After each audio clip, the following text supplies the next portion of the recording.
বোন ছিল, রাবণ, কুম্ভকর্ণ, বিভীষণ আর একটি আদরের বোন ছিল শূর্পণখা।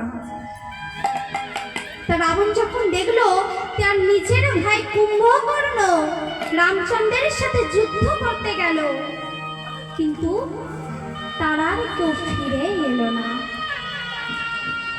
তখন রাবণ যাতে কেউ না দেখতে পায় নিজের বাগানে একা একা বসে বসে কাঁদছে আর বলছে, দয়াময়, ও দয়াময়,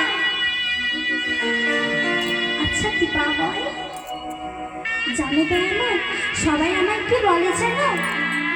সবাই বলে আমি নাকি পাপাচারী, আমি নাকি দুরাচারী। আচ্ছা দয়াময়, সবাই যা বলুক না কেন, তুমি তো জানো যে আমি কি?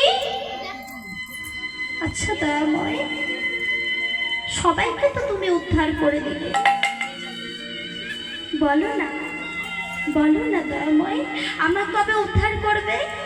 বলো না দয়াময়, বলো না, আমায় কবে উদ্ধার করবে? বলো না দয়াময়। ওমা, রাবণ যখন কাঁদছে এমন সময় রাবণের বংশ তোমার কি ছিল না? একজন ছিল, সে হলো রাবণের ভাইপো তরণী। আর এই তরণী মা ছোট 5 বছরের শিশু ছিল। এই ছোট্ট তরণী মা বাগানে তো খেলা করছিল, খেলা করতে করতে দেখলো যে কে যেন একজন বসে বসে কাঁদছে। আর যেই না দেখতে পেয়েছে, ছুটে গিয়ে দেখে না সে আর কেউ নেই, তার নিজের জ্যাঠামশাই। তাই তরণী মা কি করেছে, ছুটে গিয়ে জ্যাঠামশাইকে জড়িয়ে ধরেছে। আর জড়িয়ে ধরে বলছে, জ্যাঠামশাই, ও জ্যাঠামশাই, জ্যাঠামশাই, তুমি কাঁদছো কেন? জ্যাঠামশাই, তোমার কি হয়েছে? বলো না জ্যাঠামশাই, বলো না, তোমার কি হয়েছে? তুমি কাঁদছো কেন? তোমার কি কিছু বলছো জ্যাঠামশাই? বলো, তুমি তোমার এই ভাইপোকে বলো তোমার কি হয়েছে? তখন রাবণ তরণীকে বলছিল, তরণী, জানিস বাবা, তুই যখন জন্মগ্রহণ করিস আমি অনেক ভেবেচিন্তে তোর নাম রেখেছিলাম তরণী। তোমার তরণী মানে কি গো? তরণী মানে নৌকা, যা ইহকালের নদী পারাপার হতে সাহায্য করে।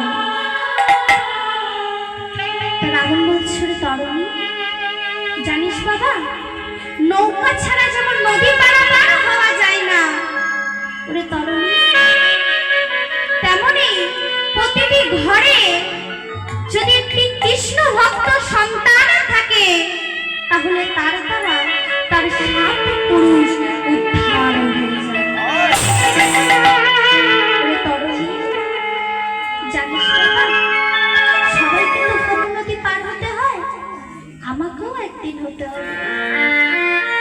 ওরে তরণী, যখন ভব নদী পার হতে পারিনি,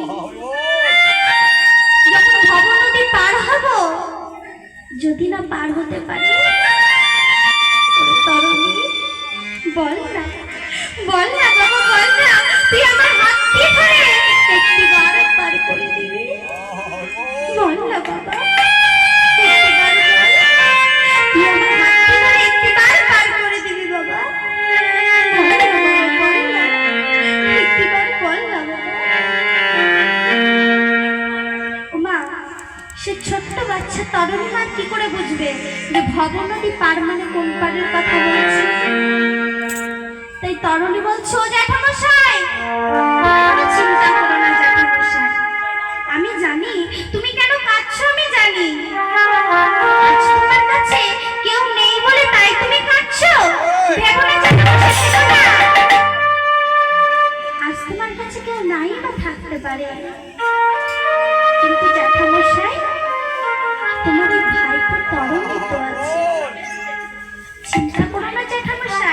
আমি না আমি আগামীকাল ওই রামচন্দ্রের সাথে যুদ্ধ করতে যাব।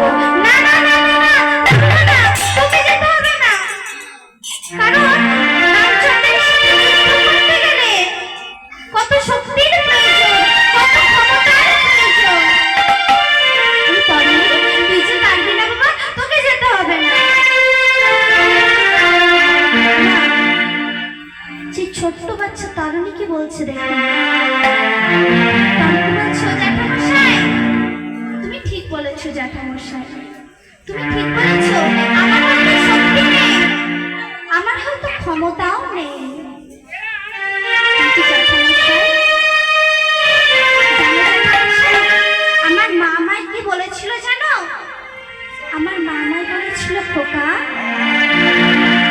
জানিস খোকা, রামচন্দ্রের সাথে যুদ্ধ করতে গেলে, রামচন্দ্রের সাথে দেখা করতে গেলে কোনো ক্ষমতার প্রয়োজন নেই, কোনো শক্তির প্রয়োজন নেই, শুধু অন্তরে ভক্তিটুকু থাকলেই হবে। তাও জ্যাঠামশাই, আমার হয়তো শক্তি নেই, আমার হয়তো ক্ষমতা নেই, কিন্তু জ্যাঠামশাই আমার তো ভক্তিটুকু আছে।